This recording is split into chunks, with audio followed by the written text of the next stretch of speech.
네, 목사님 그 소개 드리니까 벌써 세 번째 이렇게 만나 뵙게 되는데 제가 기억력이 좋지 않아서 뭐 거의 다 새로 뵙는 것 같습니다. 예. 또 이렇게 2024년도 말씀 잔치 이렇게 와서 말씀으로 이렇게 나누게 돼서 너무나 감사드리고요. 이번 집회 동안 우리가 영광 그리고 또 우리 믿음에 대해서 좀 제가 그동안에 이렇게 주님께서 주신 그 마음을 좀 나눠드리기를 원하는데, 우리 먼저 한번 그 성경 말씀 한번 같이 읽고 시작하도록 하죠. 요한복음 2장 1절부터 11절 말씀입니다. 한번 교독해 볼까요? 우리 아까 보니까 우리 목사님께서 이 세 번역으로 교회에서 이제 공통적으로 사용하신다 그래서 제가 굉장히 마음이 좀 기뻤고요. 그래서 우리 세 번역으로 준비가 되어 있죠. 네, 그럼 제가 교독하겠습니다. 제가 한 절 읽고 우리 성도 여러분께서 한 절 읽고 하는 식으로 가겠습니다. 사흘째 되는 날에 갈릴리 가나에 혼인 잔치가 있었다. 예수의 어머니가 거기에 계셨고 그런데 포도주가 떨어지니 예수의 어머니가 예수에게 말하기를 포도주가 떨어졌다 하였다.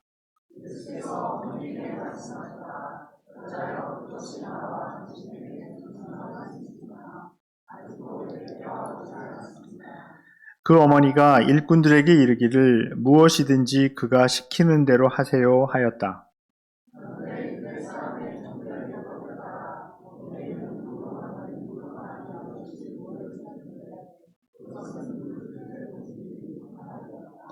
예수께서 일꾼들에게 말씀하셨다. 이 항아리에 물을 채워라. 그래서 그들은 항아리마다 물을 가득 채웠다.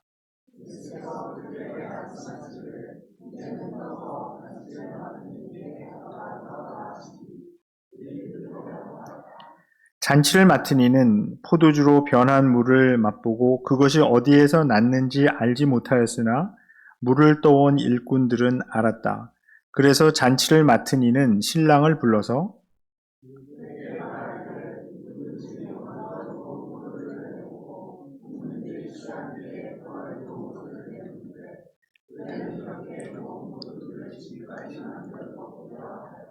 같이 읽겠습니다. 예수께서 이 첫 번 표징을 갈릴리 가나에서 행하여 자기의 영광을 드러내시니 그의 제자들이 그를 믿게 되었다. 예, 아멘. 굉장히 유명한 이야기고 제가 생각해 보면 어렸을 때 주일학교에서 예수님께서 가장 처음으로 기적을 행한 곳은 어디입니까? 하고 이렇게 그 성경 퀴즈가 나오면 갈릴리 가나입니다. 이렇게 얘기하면 뭐 정답이다. 그런 기억도 나고 그렇습니다. 근데 생각해보면 엄밀한 의미에서 질문은 틀린 거죠. 왜냐하면 여기서 지금 요한이 이야기하는 것은 예수님께서 어디에서 처음 기적을 행했다라는 얘기를 하는 것이 아니라 이 요한복음 내에서 예수께서 보통 이제 쭉 카운트를 해보면 7개의 표징, 이제 사인인데 영어로 번역하면 이게 이제 옛날에 킹 제임스 바이블에서 이게 미러클로 번역이 되는 바람에 그냥 기적으로 많이들 이제 오해를 하시는데 그게 아니고 이게 표징입니다. 옛날 개역 성경에서는 표적이라고 또 이렇게 번역을 해서 이게 약간 헷갈리는데 이 표징이라고 번역된 헬라어가 이제 세메이온인데 이것은 하나의 사인입니다. 그러니까 우리가 이제 운전을 하다 가다 보면 이제 프리웨이를 운전을 하고 가다 보면 우리가 사인을 보고 여기가 엑시트구나 아니면 이쪽으로 계속 가면 뭐 올랜도가 나오겠구나 뭐 이런 사인입니다. 그래서 그 사인을 계속해서 이제 보여주시는데 요한복음에 총 7개의 이 사인이 나옵니다. 그 7개, 왜 7개인지는 대충 아시겠죠? 성경에서 7이라는 숫자가 나타내는 그 완전함, 그 상징하는 것이 있습니다. 그래서 그 7개를 계속해서 요한이 이제 그 리포트를 하나씩 이렇게 보여주는데 그 중에서 처음 사인이었다. 그런 얘기를 하고 있는 거니까요. 예수님이 여기에서 처음 기적을 행했다라고 하는 이야기는 사실 엄밀한 의미에서는 맞는 것은 아닙니다. 그래서 오늘 첫날 저녁에 예수님께서 보여주신 이 첫 번째 표징, 첫 번째 사인을 통해서 예수님이 보여주셨던 그 영광과 우리의 믿음 사이에 어떤 관계가 있는지에 대해서 이제 말씀드리려고 합니다. 이 세상은 우리에게 풍성한 삶을 약속하는 듯 하지만 사실 이 세상을 살아보면 연속되는 빈곤과 결핍의 삶을 경험하게 됩니다. 오직 예수님의 영광을 경험해야 우리가 풍성한 삶을 살 수 있습니다. 그런데 예수님의 영광은 오직 믿음으로만 볼 수 있습니다. 같은 현상을 보더라도 믿음이 없으면 예수님의 영광은 보이지 않고요. 그러나 또한 오늘 본문이 보여주는 것처럼 역설적으로 믿음이 생기려면 그 영광을 경험해야 합니다. 그런데 믿음을 갖게 되는 것이 우리 마음대로 되는 것이 아니라 철저한 하나님의 은혜, 하나님의 선물로 주시는 거기 때문에 이것이 그냥 믿음에서 우리에게서 나는 것이 아니고 하늘에서 내려오는 하나님에게서 오는 것임을 우리가 깨닫게 되는데요. 이 오늘 본문을 보게 되면 그 과정을 아주 극적으로 보여주는 것입니다. 근데 먼저 우리가 한번 생각해 봐야 될 것이 있습니다. 그것은 바로 세상에 관한 것인데요. 이 요한복음에 보게 되면 이 세상이라고 하는 그 개념이 계속 등장을 하게 됩니다. 근데 요한복음에서 이 세상으로 번역된 말은 사실 코스모스입니다. 우리 꽃 이름도 코스모스가 있고요. 근데 보통 우주라고 번역이 많이 되죠. 유니버스라고 번역이 많이 되는데 이 요한복음에서 이 세상으로 나오는 것은 결국 이제 두 가지입니다. 뭐냐면 하나는 믿는 사람들을 대적하고 또 하나님을 대적하는 어떤 세력, 그것을 세상이라고 부릅니다. 그리고 사람들이 하나님을 못 믿게 하려는 어떤 세력으로 작용하는 어떤 그 파워 같은 것이 있는데 그것을 요한복음에서는 세상으로 부르고 있습니다. 그런데 또한 다른 면이 있는데요. 요한복음 3장 16절에서 말씀하는 것처럼 그럼에도 불구하고 하나님께서 사랑하는 세상이 있습니다. 이 하나님이 사랑한다고 했을 때 그 세상을 의미하는 것은 그 안에 들어있는 먼저는 사람들이겠죠. 하나님을 믿던 믿지 않던 그 사람들을 하나님께서는 사랑하십니다. 근데 이제 근래에 들어서 20세기 말부터 신학자들이 이 요한복음에 나와 있는 이 세상하고 또 이 바울 서신에 나와 있는 하나님이 바라보는 어떤 코스모스에 대한 새로운 자각들이 있었는데 그것은 그냥 그 세상 안에 있는 사람들만 의미하는 것이 아니라 하나님께서는 원래 창조하실 때 그 하나님께서 만들어 놓으신 그 피조물, 그러니까 creation 아니면 creature라고도 얘기할 수 있죠. 그것은 그 개념은 사람들을 다 포함해서 하나님께서 만들어 놓으신 이 세상, 그 어떤 중립적인 것이죠. 그런 것들을 하나님께서는 사랑하시고 귀하게 보신다. 그래서 창세기 1장에 보게 되면 하나님께서 이 세상 땅과 하늘을 창조하시고 나서 보시는데 좋았더라고 계속 말씀합니다. 근데 창세기 1장에도 보면 보시기에 좋았더라라고 몇 번 얘기하나요? 7번 얘기하죠. 7번. 상징적으로 7번. 그 얘기는 굉장히 좋았더라고 하는 것입니다. 마지막에는 이제 우리말 옛날 개역 성경 보게 되면 매우 좋았더라 이렇게 얘기하면서 그래서 이 성경에 나와 있는 어떤 이런 세상관, 세상을 보는 그 관점은 기본적으로 긍정적이고 좋은 것입니다.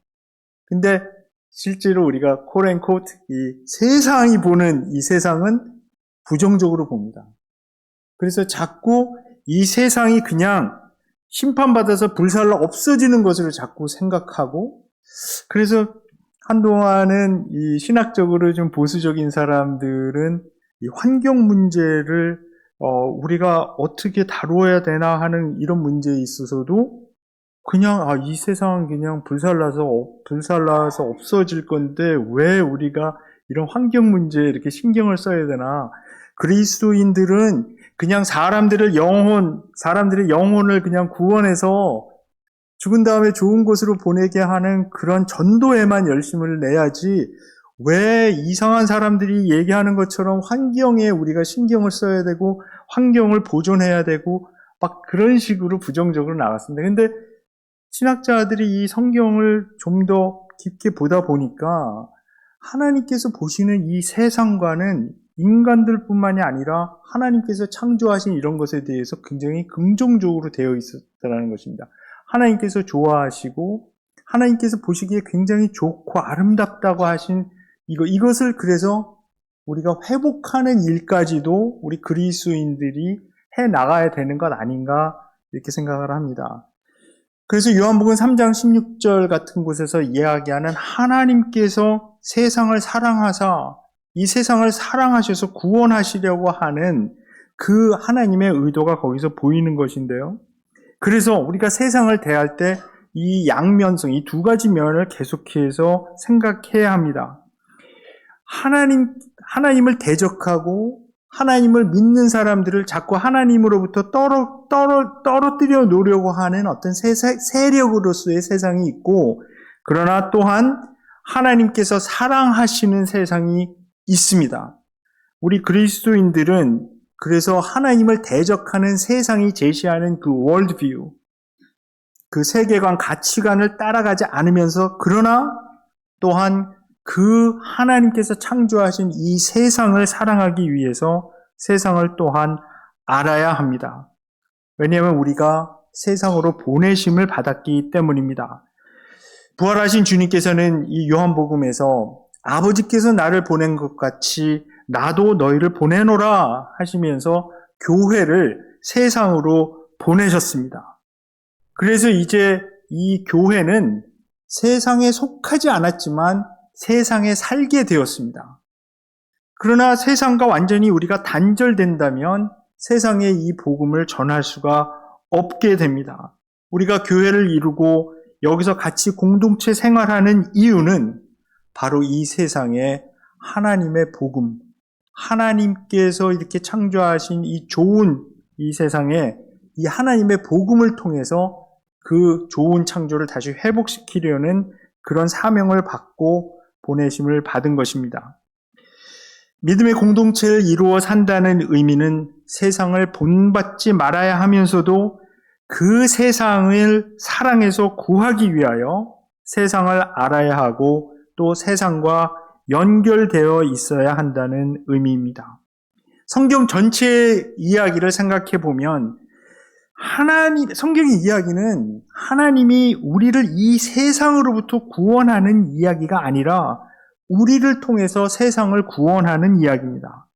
즉 하나님은 이 썩은 세상으로부터 우리를 그냥 건져내서 죽은 다음에 좋은 곳으로 보내버리려고 하는 그런 의도를 가지고 계신 것이 아니라 우리를 통하여 하나님께서 원래 아름답고 좋게 창조하셨지만, 그러나 창세기 3장에 보면 그 죄가 들어와서 그 죄의 파트너인 죽음을 같이 데리고 들어와서 이 세상을 망가뜨린 그것을 이제 회복시키고 그것을 하나님께서 원하시는 모습으로 변하게 하려고 세상 속으로 우리를 보내셨습니다. 그래서 성경에서 보여주는 이 선교적 삶, 이것은 기본적으로 풍성한 삶이고 세상을 변화시키는 삶인데, 우리가 그런 삶을 경험하려면 예수님의 영광을 경험해야 합니다. 예수께서는 자기가 이 세상에 온 이유를 양으로 생명을 얻게 하고 더 풍성히 얻게 하려는 것이라 말씀합니다. 같은 목적을 위해서 예수님께서는 우리를 세상으로 보내십니다. 그래서 우리가 선교적 삶을 산다는 의미는 다른 사람들에게 생명을 얻게 하고 그 생명을 더 풍성히 하려는 목적을 갖고 산다는 의미가 됩니다. 그렇게 되기 위해 우리가 먼저 풍성한 삶을 살아야 하는 것은 당연한 것입니다. 제가 여기 어제 이제 왔는데요. 여기 와 보니까 오늘 아침에 일어나 보니까 날씨가 참 좋습니다. 여기서 계속 아마 사시면 그냥 이 햇살이 이렇게 비치는 것이 그냥 그저 그렇게 느껴지실지도 모르겠습니다. 근데 제가 이제 그 시애틀에 한 5년 정도 살다가 지금은 그 아래쪽에 있는 오레곤에서 지금 살고 있는데요. 거기가 이제 퍼시픽 노스웨스트라고 이제 대충 부르는 곳인데,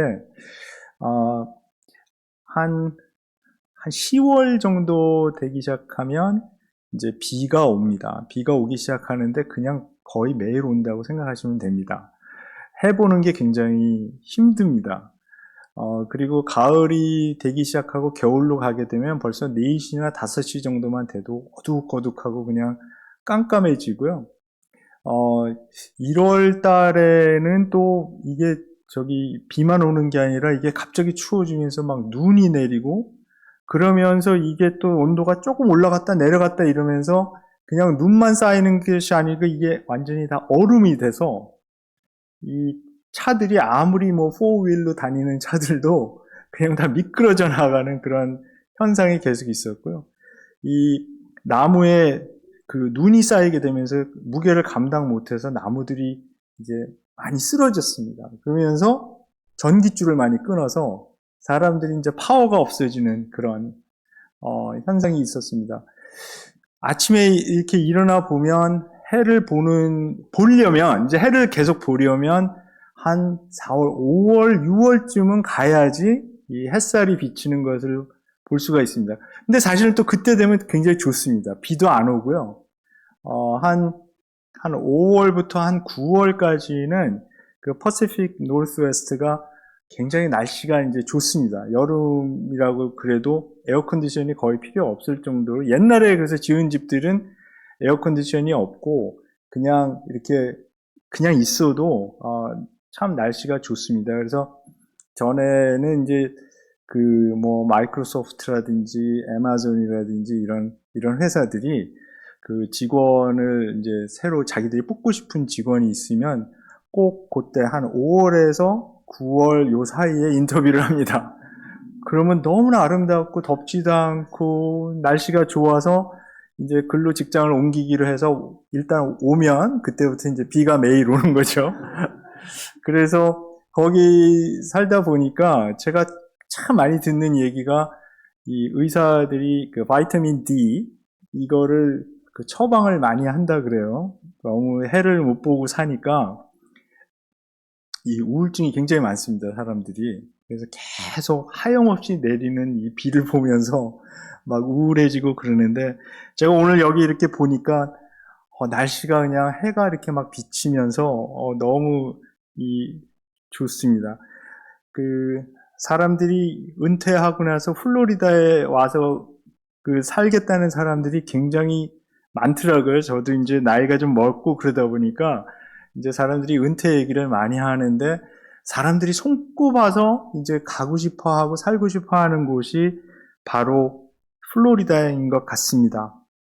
근데 우리 성도님들께 제가 묻습니다. 여기서 정말 좋은 삶, 풍성한 삶을 누리고 계십니까?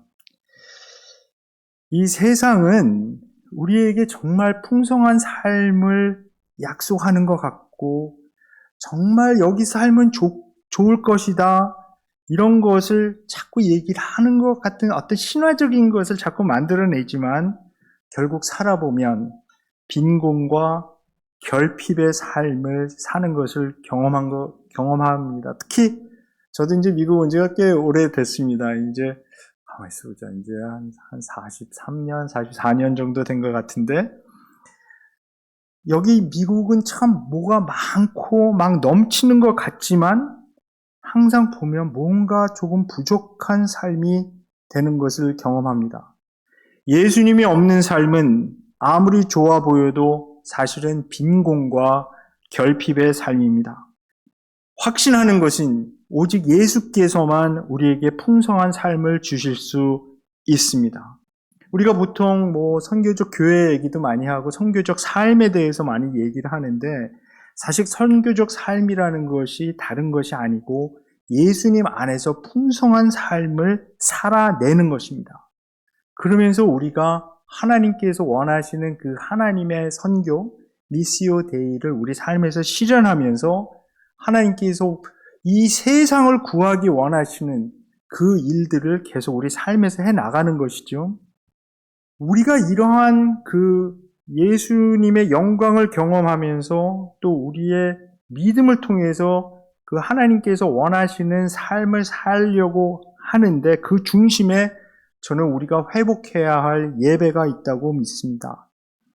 교회 안에서 드리는 예배가 다가 아니라요, 그것이 우리의 삶으로 계속 연결되어져서 우리의 학교에서 또 우리의 일터에서, 가정에서, 우리의 생활 속에서 계속 드려져야 하는데, 사실 이 예배가 무너지면 다 무너집니다. 그냥 제가 말씀드린 것은, 이것은 그냥 우리가 주일날 모여서 드리는 주일 예배만 의미하는 것이 아니고 우리 삶의 예배를 말씀드리는 것입니다. 만약 우리의 삶에서 예배가 회복되지 않으면 우리는 이기적이 되고 맙니다.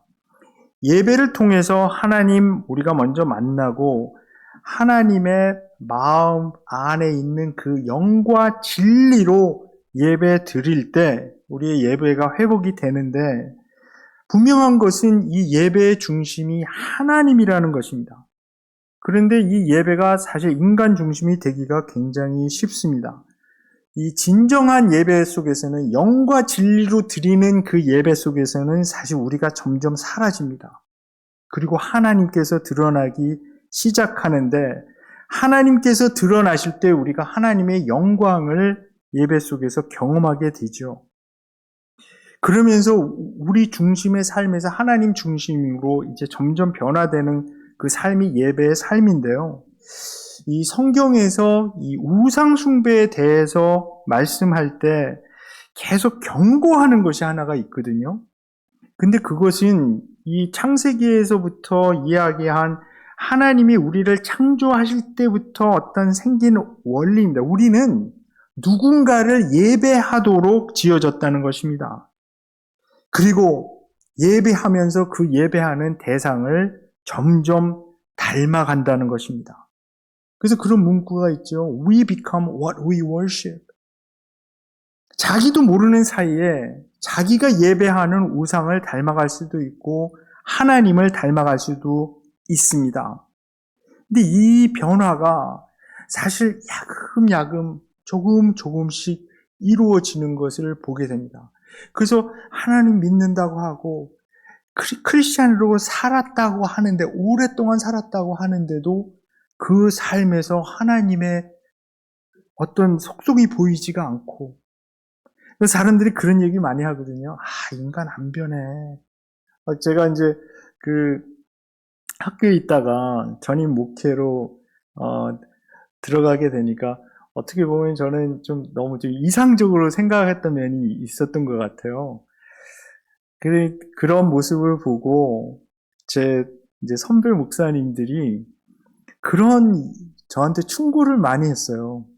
김 목사, 너무 그 목회를 하는데 성도들이 변한다고 생각하고 하지 마.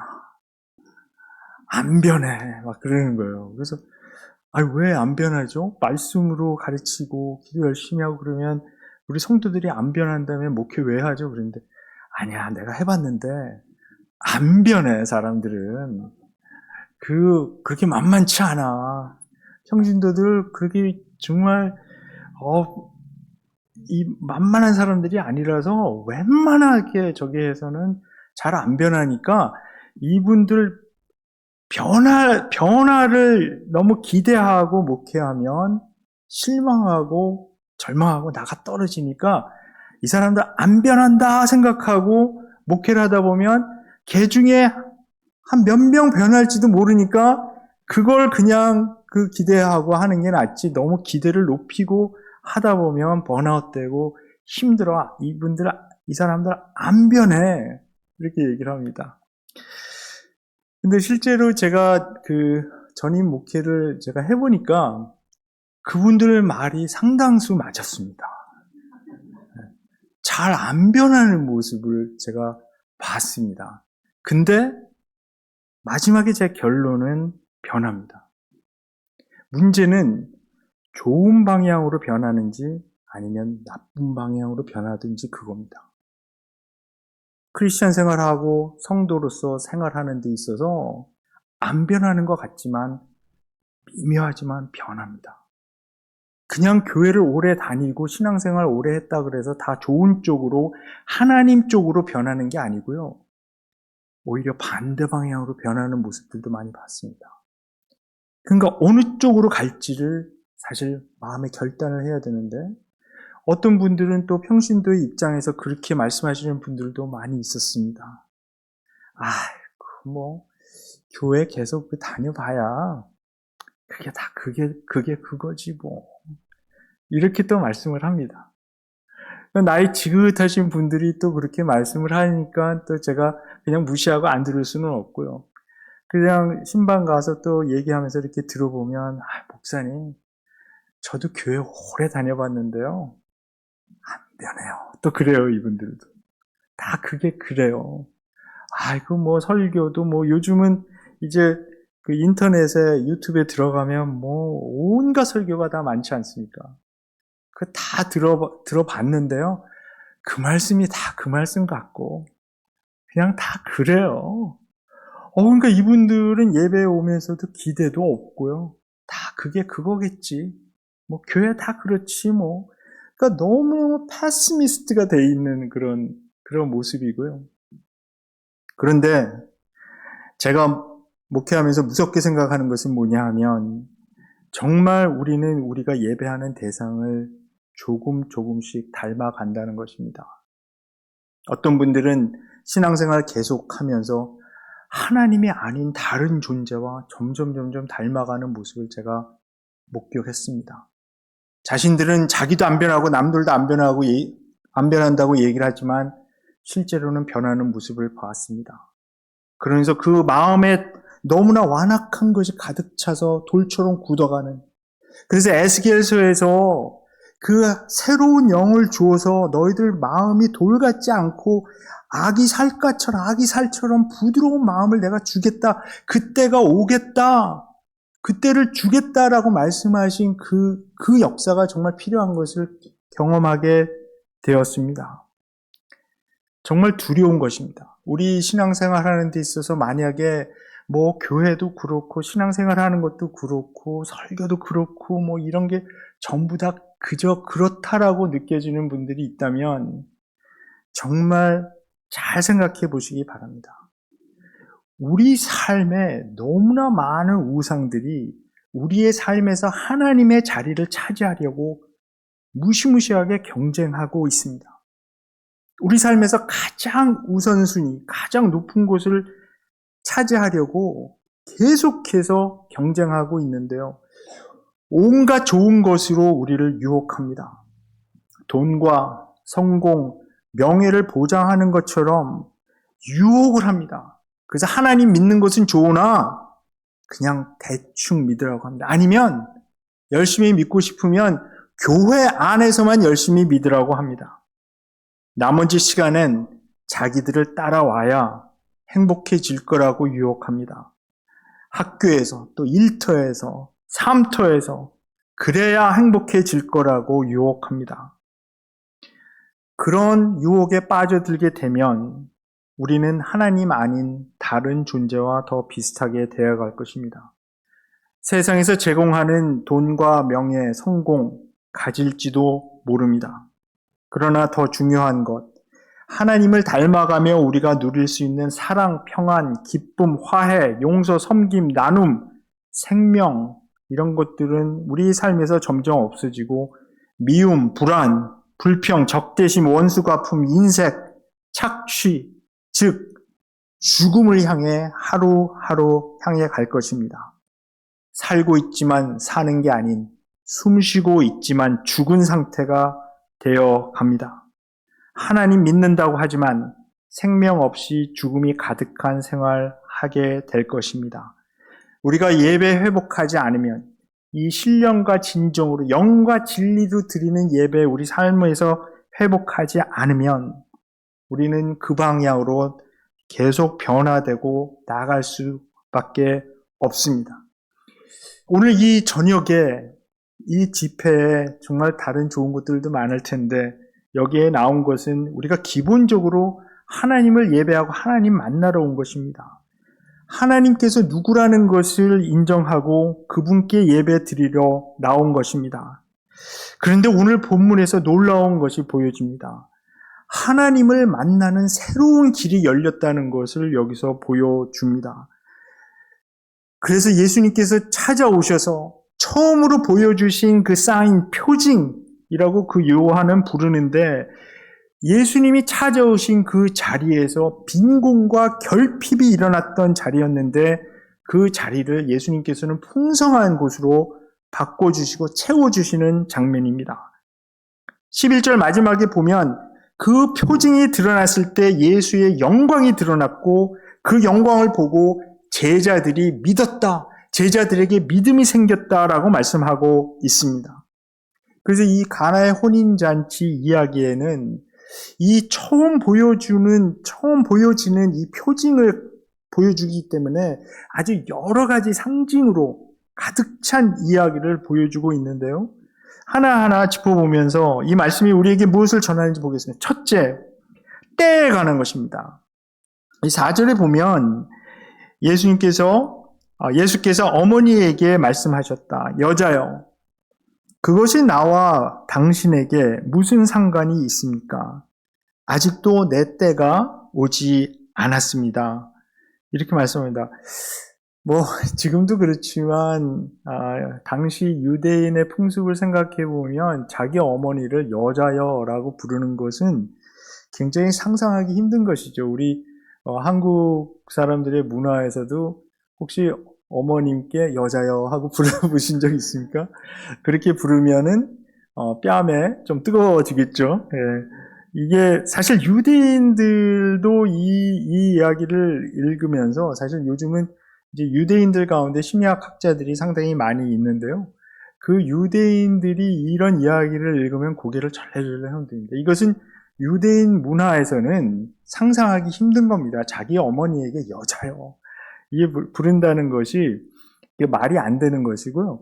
또 요한복음 전체를 보더라도 예수님은 이 효심이 큰 사람으로 그려지고 있거든요. 그 고통스러운 십자가상에서도 마지막 죽어가면서도 자기 어머니 마리아를 챙기는 모습을 우리가 볼 수 있습니다.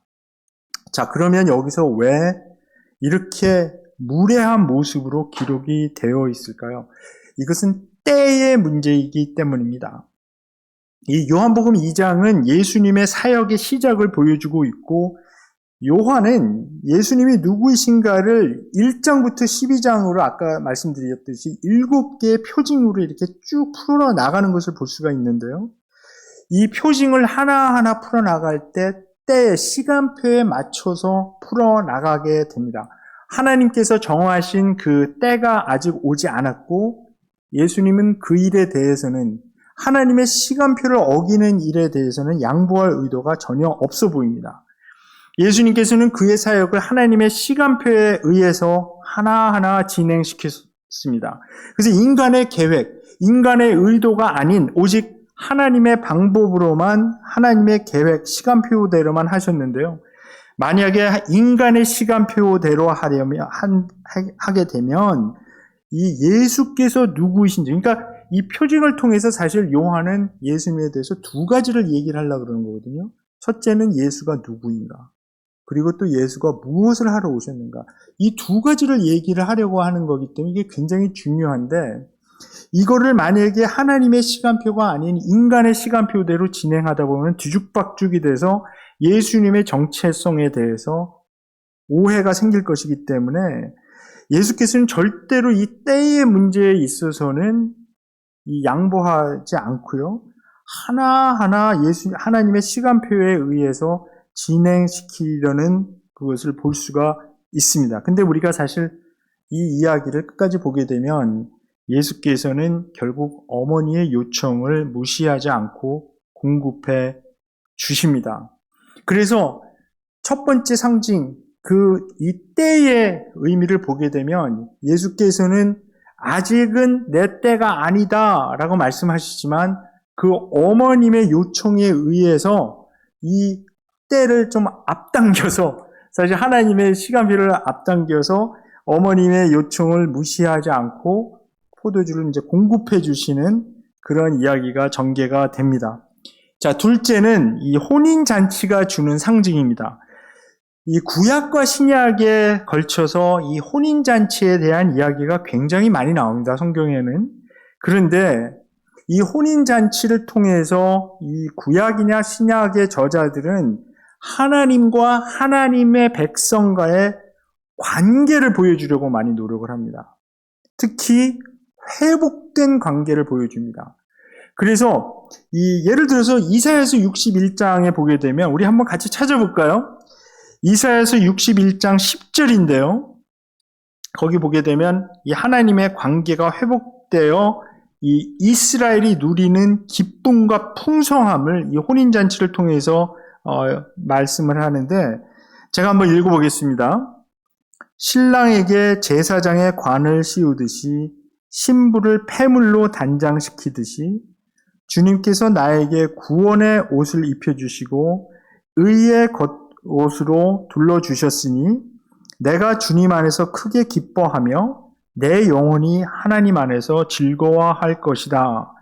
그러니까 하나님과 하나님의 백성의 관계가 회복된 것을 마치 신랑에게 제사장의 관을 씌워주고 신부를 아름답게 폐물로 단장시켜서 그 혼인잔치가 벌어지는 그 모습을 통해서 그것과 같이 신랑과 신부가 이제 결혼 그 언약을 통해서 하나가 되고 이렇게 앞으로 기쁨과 풍성함을 누리는 그런 삶으로 나가는 것처럼 주님 안에서 우리가 크게 기뻐하고 우리 영혼이 하나님 앞에서, 하나님 안에서 즐거워할 것이다 이렇게 보여주는 것이죠. 마지막으로 건너뛰면 요한계시록 17장에 보게 되면 요한계시록 19장 7절부터 9절에 보게 되면 마지막에 이 모든 이 구원 계획, 하나님께서 이 하나님 나라를 완성하시면서 이 완성된 그 관계의 회복, 이것을 어린 양의 혼인잔치로 그려주고 있습니다. 자, 한번 읽어보겠습니다.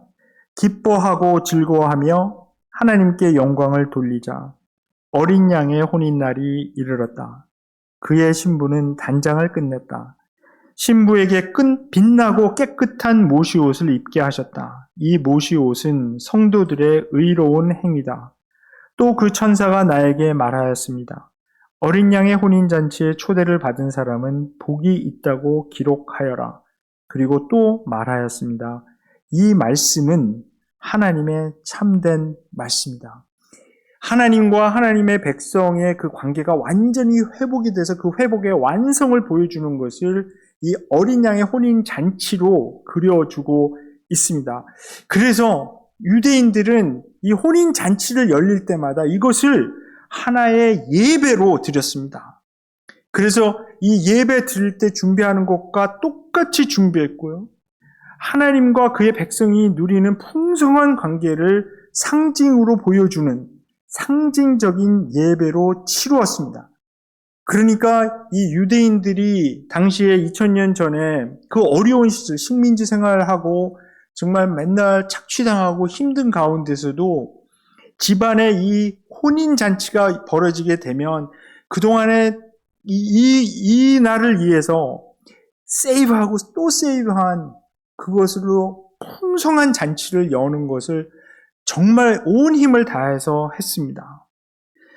그래서 이 유대인들이 당시에 이런 풍성함을 보여주기 위해서 그냥 혼인잔치를 하루만 하는 것이 아니라 3일, 5일, 좀 여유가 되는 사람들이 일주일 동안 계속 잔치를 벌이면서 이 풍성함을 셀러브레이트 하게 된 것입니다. 자, 그래서 세 번째로 그 잔치에서 가장 중요한 요소가 바로 포도주입니다. 이 당시 포도주는 사실 귀한 것이라서요.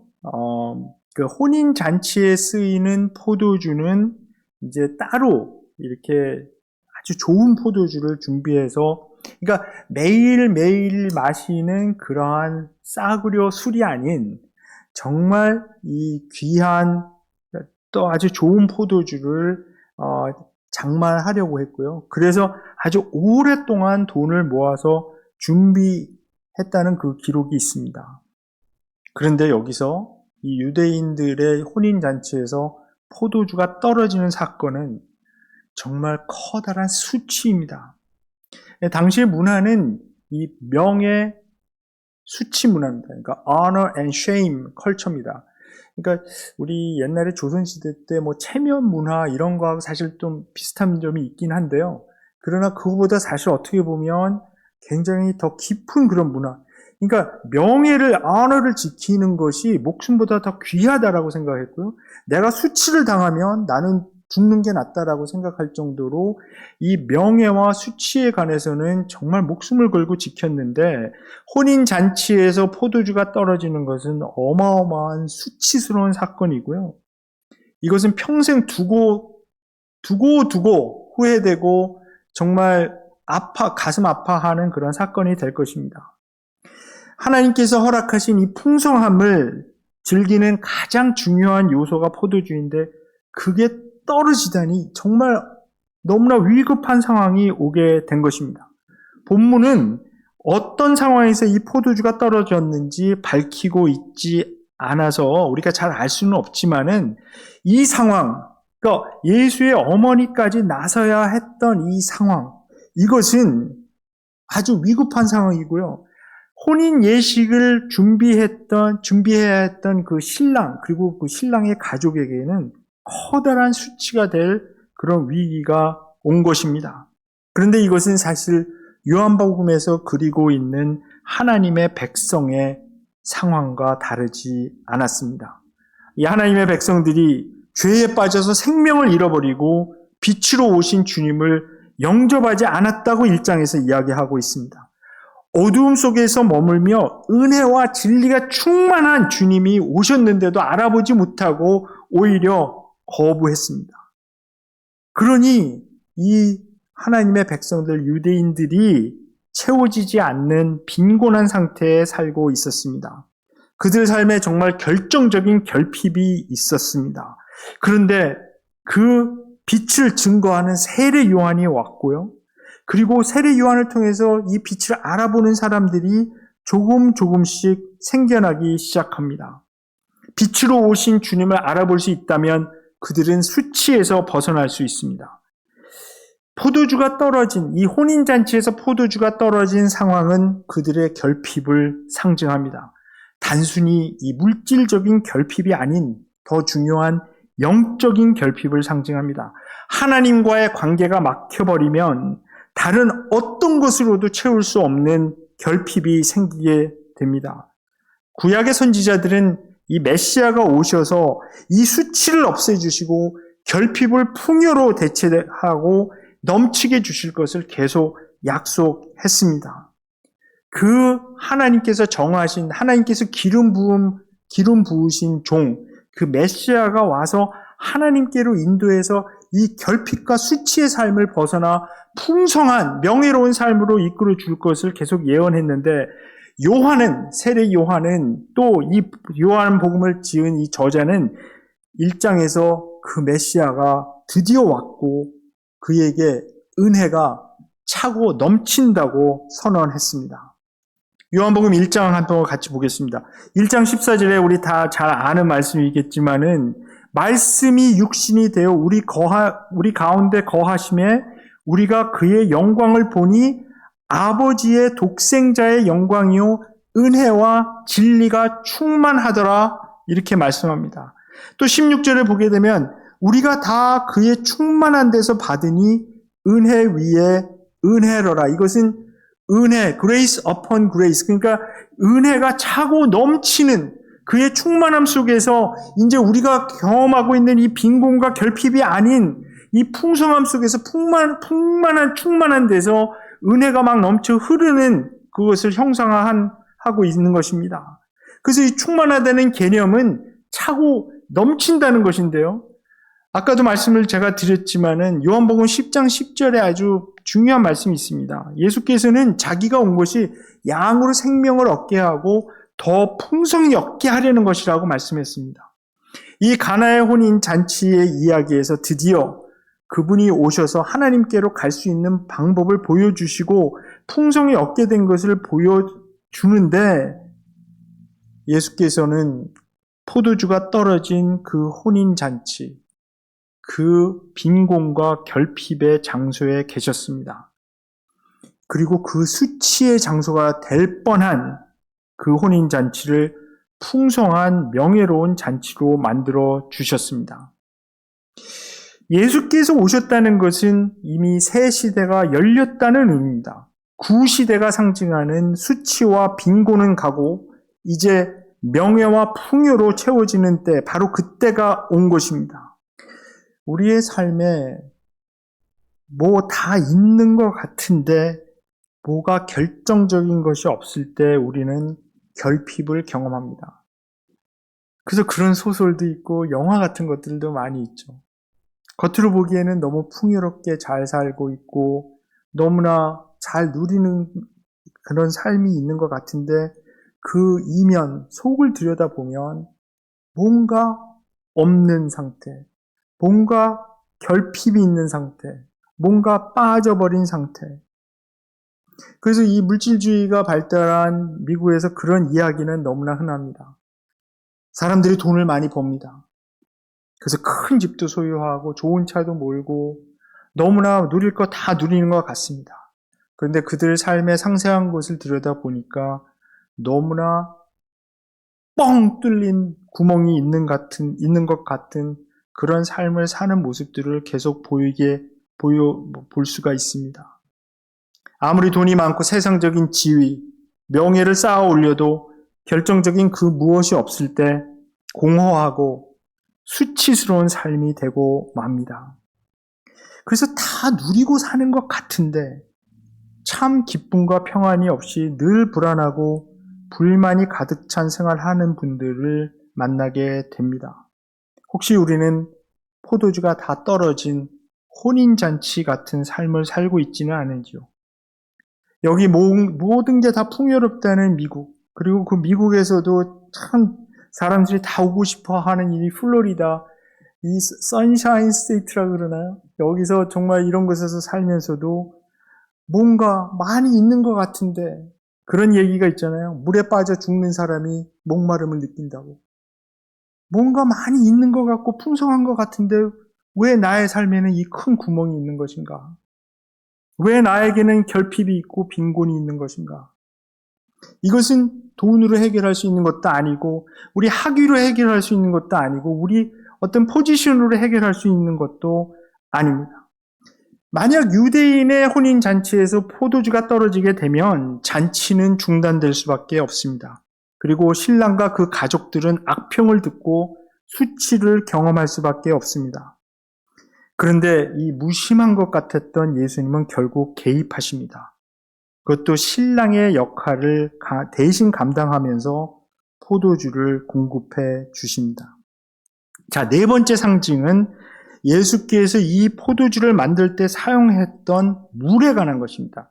이 6절을 보게 되면, 그런데 유대 사람의 정결 예법을 따라 거기에는 돌로 만든 물 항아리 6이 놓여 있었는데 그것은 물 두세 동이들이 항아리였다라고 말하고 있습니다. 이 요한은 왜 이 문제에 대해서 이렇게 자세하게 우리에게 알려주고 있는 것일까요? 이 물 두세 동이들이 항아리라고 번역된 이 말의 원어를 찾아가 보면 한 동이를 보통 한 20갤론에서 30갤론 정도를 넣을 수 있는 그런 돌로 만든 항아리. 사실 이 당시에는 이 항아리를 만드는 방법이 두 가지가 있었는데요. 여기서 말하는 이런 돌 항아리가 있고요. 이것은 돌을 정말 이 커브를 해서 깎아서 만든 그런 항아리고요. 다른 하나는 이제 진흙으로 이렇게 구워서 만든 그런 항아리입니다. 그런데 이런 정결 예법에 쓰이는 이 항아리들은 돌로 만든 항아리를 더 선호했습니다. 왜냐하면 진흙으로 만든 그 항아리보다 이 돌로 깎아 만든 항아리가 훨씬 더 정결하게 이렇게 그러니까 컨테미네이트 되지 않도록 유지하는데 유리했다 그래요. 그래서 그런 돌 항아리 6개가 이 입구에 놓여 있었다. 이 정결 예법에 따라서 놓여 있었다. 그러니까 이 6개가 있었다 그러니까 120갤론에서 180갤론 정도의 물이 들어갈 수 있는 그러한 돌 항아리들이 이제 쫙 있었다는 건데요. 이건 사실 엄청난 양의 물입니다.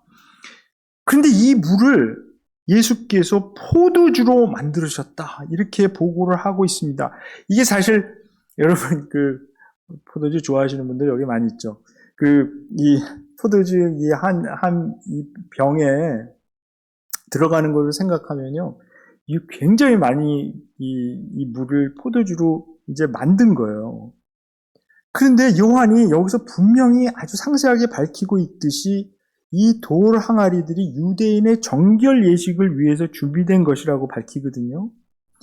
이 정결 예식은 유대인들 율법 중에 가장 중요한 법 중에 하나죠. 특히 하나님께 예배 드리기 전에 그 예배 장소로 드리기 전에 이 의식을 통해서 리추얼로 자기 손을 씻어서 들어가야 합니다. 그런데 한 사람이 그냥 이렇게 물로 닦는데 그거 지금 우리가 막 물 그렇게 닦는 게 아니고요. 그냥 상징적으로 물을 조금 이렇게 손바닥에 놓고 상징적으로 이 의식적으로 닦고 들어가는 것입니다. 그러니까 120갤론에서 180갤론이 여기 있었다는 얘기는 정말 그 혼인잔치에 몇 명이 왔는지 우리가 알 수는 없지만은 당시의 상황으로 보면 이것은 정말 몇천 명, 수천 명이 닦을 수 있는 그런 정도의 양이라는 것입니다. 왜 사람들이 이 혼인식에 오는데 정결 예법을 통해서 자기를 정결하게 하고 나왔을까요? 그것은 바로 제가 이미 말씀드렸듯이 이 혼인식을 혼인 예배로 드렸기 때문입니다. 따라서 이 물은 우리가 하나님께로 나아갈 수 있는 한 가지의 방법을 상징하는 것인데 그것은 바로 율법을 통한 방법이었습니다.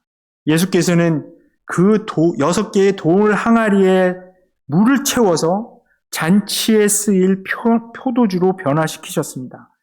대단히 상징적인 일이죠. 왜냐하면 다른 물도 아니고 다른 물로 사용할 수도 있었거든요. 그런데 정결법에 사용되는 물을 새 시대에 하나님의 잔치에 쓰일 포도주로 만든 것입니다. 더구나 이렇게 엄청난 양을 포도주로 만드신 것은 새 시대의 풍성함을 보여주기 위한 것입니다. 우리는 이 사건을 통해서 예수님이 누구인지 알게 됩니다. 그는 바로 이 새 시대를 열어서 풍성한 포도주를 공급하는 신랑입니다.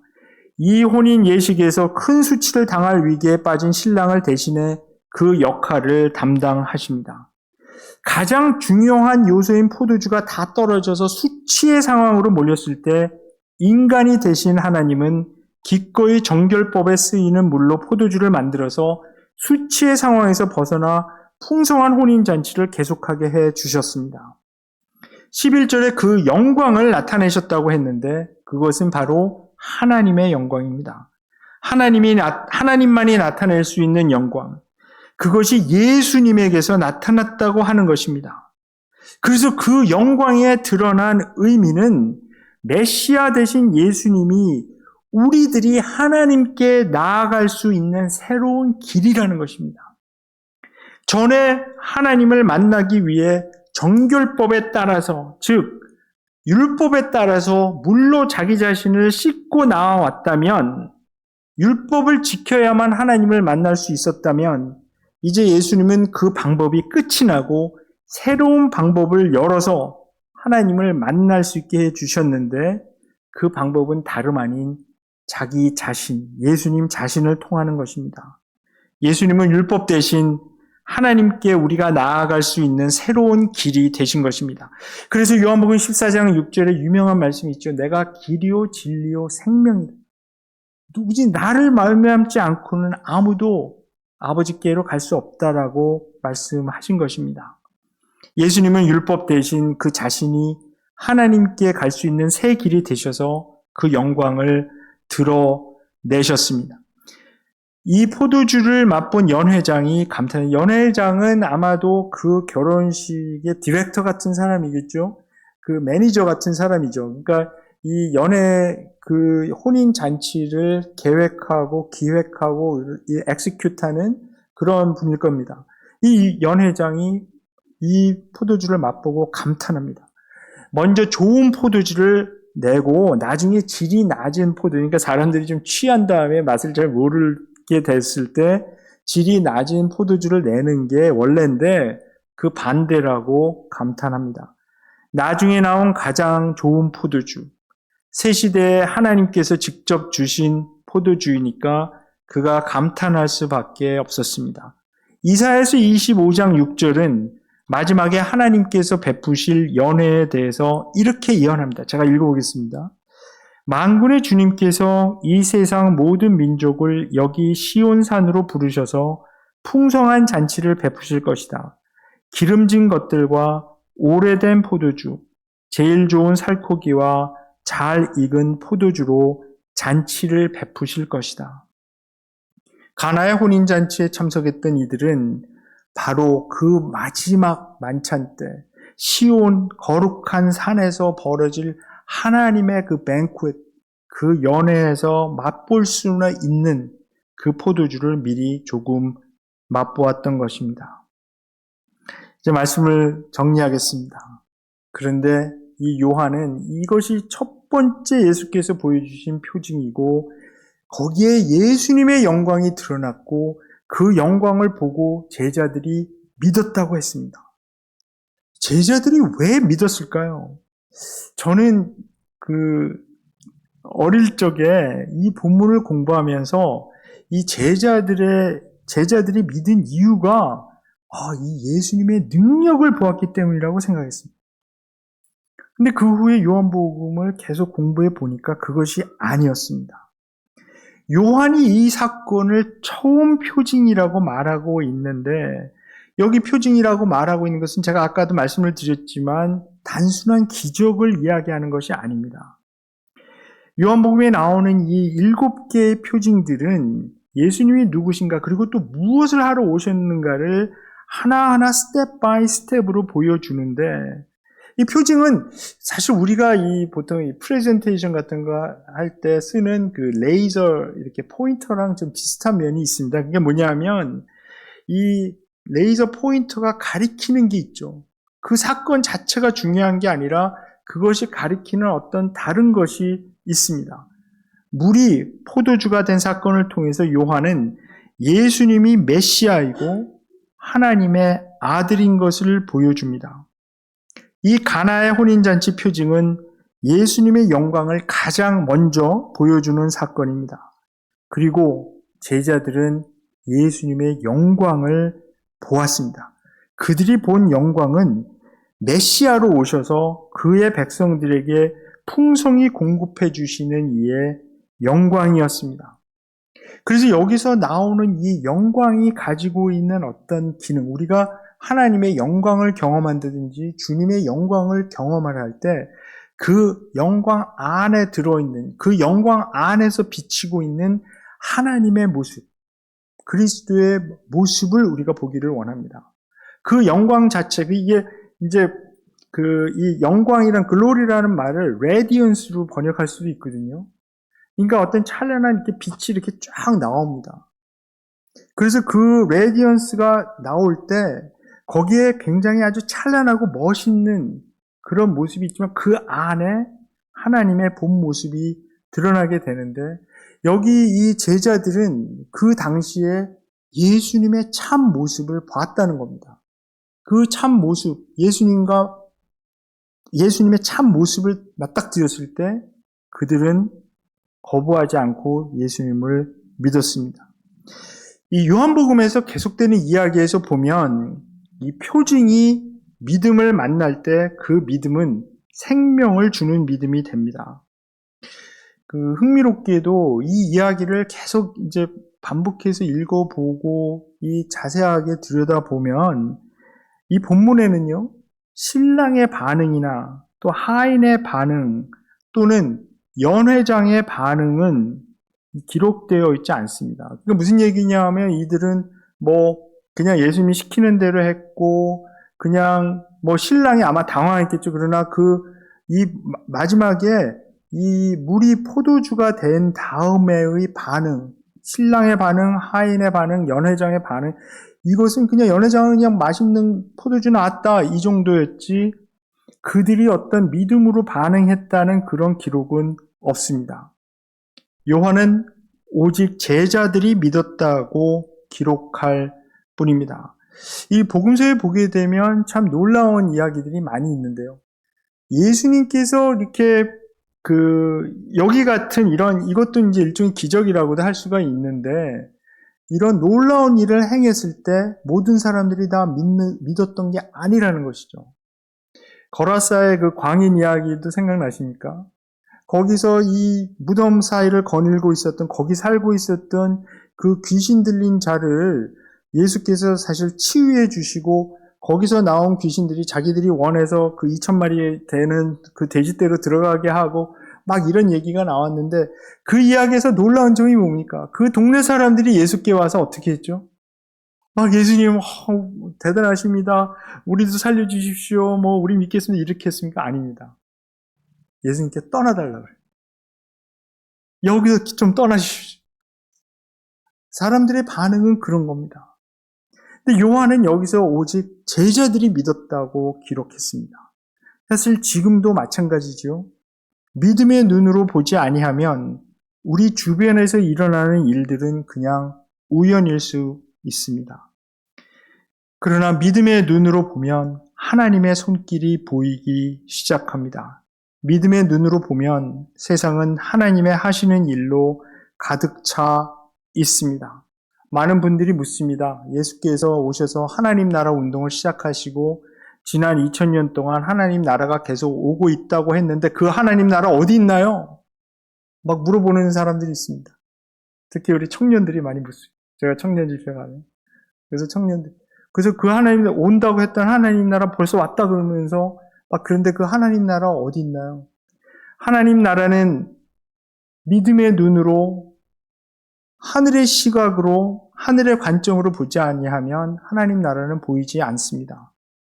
하나님 나라는 인간들이 가진 권력의 나라도 아니고 하나님께서 통치하시는 방법은 인간들이 통치하는 방법과 너무나 다릅니다. 우리가 하나님 나라를 보려면 바로 믿음의 눈을 떠서 봐야 되고 마찬가지로 예수의 영광을 볼 수 있는 믿음의 눈이 우리가 필요합니다. 우리가 살다 보면 포도주가 떨어진 잔치 같은 삶을 살 수 있습니다. 교회에 나오고 하나님 믿는다고는 하지만 무언가 채워지지 않을 수 있습니다. 예수께서 우리를 통해서 풍성한 생명을 세상에 나누어 주시려고 하는데 이 예수의 영광을 믿음으로 보아야 풍성한 생명력이 있는 공동체가 되어서 어그러진 것을 바로잡고 부족한 것을 채우고 더러운 것을 깨끗하게 하고 혼돈을 질서와 조화로 바꾸는 능력 있는 성도, 능력 있는 교회가 될 수 있습니다. 이 세상은 우리가 그냥 열심히 노력해서 살기만 하면 풍요롭게 해주겠다고 약속합니다. 그런데 세상에서 약속하는 그 풍요는 밑 빠진 독 같아서 아무리 채워도 끝까지 채워지지 않습니다. 참 이상합니다. 다 채운 것 같은데 채워지지 않고 무언가 모자릅니다. 결핍이 있습니다. 제가 청년사역 하면서 만난 우리 청년들이 이렇게 많이 호소합니다. 그런 얘기 있죠. 유학 가서 석사 받으면 끝난 줄 알았더니 박사 받아야 한다 그래서 박사 받으면 또 끝난 줄 알았더니 포닥해야 되고 또 포닥 끝나면 끝난 줄 알았더니 또 교수 임용돼야 되고 교수 임용되면 끝난 줄 알았더니 또 테니어 받아야 되고 테니어 받으면 끝납니까? 인다우 체어 받는 또 옆에 동료들 생기면 또 그렇고 끝이 없는 삶을 추적하다가 그냥 시간이 다 갔다고 한탄합니다. 끝난 줄 알았지 하고 삶이 자기들을 놀린다고 막 억울해합니다. 그런데 예수께서 뭐라 그러십니까? 예수께서 그들에게 이르시되 항아리에 물을 채우라 하신즉 아귀까지 채우니, 오직 예수님의 말씀을 듣고 예수님이 시키는 대로 해야 가득 채울 수 있습니다. 예수님 없이 아무리 채우려고 해도 결코 채워지지 않습니다. 예수 없는 삶은 포도주 없는 잔치라서 아무리 화려해 보여도 채워지지 않는 공허만 남을 뿐입니다. 미국이 우리에게 항상 하는 거짓말이 있습니다. 미국이 주는 거짓말에 속지 마시기 바랍니다. 플로리다가 주는 거짓말에 속지 마십시오. 예수의 영광을 보고 믿었던 제자들처럼 믿음의 눈을 떠서 그 영광을 보아야 결핍을 없애고 채울 수 있습니다. 그래서 그 풍성한 생명을 누리게 되길 기원하고요. 이 예수님의 영광을 통해 드러난 생명이 풍성하게 나누어지는 우리의 삶이 되고 또 우리 교회가 될 줄로 믿습니다. 우리가 사는 삶 사실 만만치 않습니다. 겉으로는 멀쩡하게 사는 것 같아도, 그래서 잘 나가는 것 같은 분들도 한꺼풀 들어가면 어려움이 참 많은 것을 자주 봅니다. 제가 이번 집회 때 더 말씀을 드리겠지만, 어려움이 없고 고난이 없기 때문에 풍성하고 채워지는 삶을 사는 것이 아니라 오히려 어려움 때문에 또 고난 때문에 풍성한 삶을 살 수 있습니다. 예수께서 말씀하시는 이 풍성한 삶은 세상적인 관점으로 아무리 봐도 이해할 수 없고 보이지 않습니다. 19세기 때 사역했던 스펄전 목사님은 우리의 어려움은 대리석에 새기고 우리가 받은 축복은 모래에 쓰는 경향이 있다라고 말씀하신 적이 있습니다. 우리의 경향은 우리가 겪은 어려움들은 대리석에 새겨서 오래오래 기억하고, 받은 축복들은 모래에 쓰듯 금방 물이 한번 와서 지나가면, 파도가 한번 치면 싹 쓸려서 없어지듯 금방 잊어버린다는 것입니다.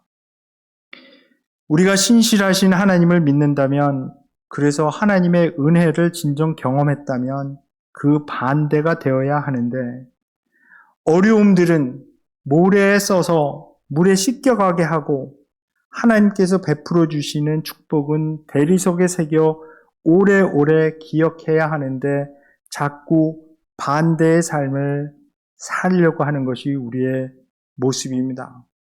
그러나 예수께서 이 예수의 영광을 드러내시고 제자들이 믿음이 생겨서 그 믿음을 통해서 풍성한 삶을 경험하고 영원한 삶을 경험한 것처럼, 우리도 예수의 영광을 보고 진정한 믿음이 생겨서 하나님께서 주시고자 원하는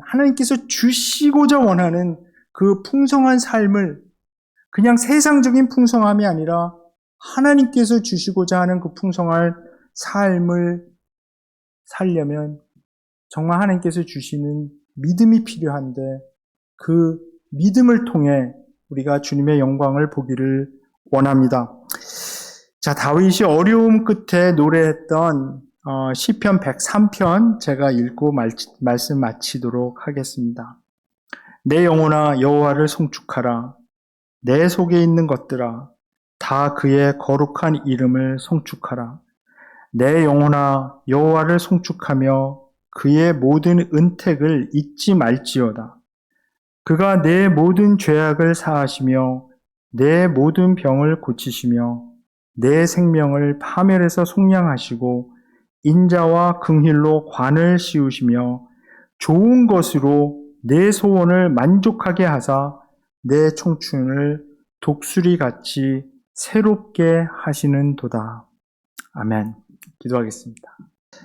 하나님 감사합니다. 제자들이 예수의 영광을 보고 믿었던 것처럼 저희도 예수님의 영광을 보고 믿기를 원합니다. 그래서 세상이 주는 가짜 풍요로움에 속아 넘어가지 않고 오직 하나님께서 주시는 진정한 풍성함의 삶으로 들어가서 하나님께서 원하시는 삶 살 수 있도록 도와주시옵소서.